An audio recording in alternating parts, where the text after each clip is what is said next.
Marami sa atin ang katulad ni Roda Niegas. Sa pangangalakal ng basura, nakapagpatapos ng anak.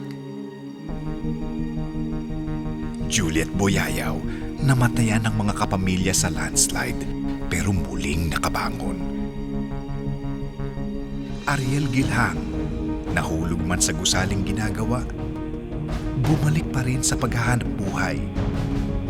Nelda Apiera, nagmamaneho para makapagpaaral ng mga pamangkin. Bugoy Drilon, dating canteen helper, naging sikat na singer. May mga tumutulong sa kapwa tulad ni Major Mario Topacio at iba pang sundalo na tumulong sa mga biktima ng kalamidad.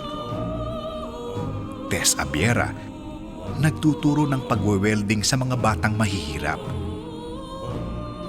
Grupong Batang Mama, tinutuwid ang landas ng 50 nilang miyembro.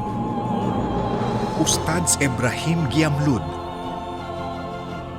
imam at guro ng Quran. Efren Peña Florida, gamit ang kariton para makapagturo sa mga batang kalye. Mayroon ding ibinabandila ang dangal ng Pilipino, tulad nina Rubilen Amit,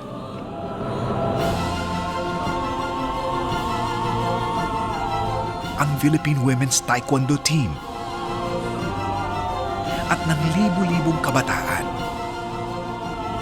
Dahil sa inyo, ang ABS-CBN ay bilib sa Pinoy.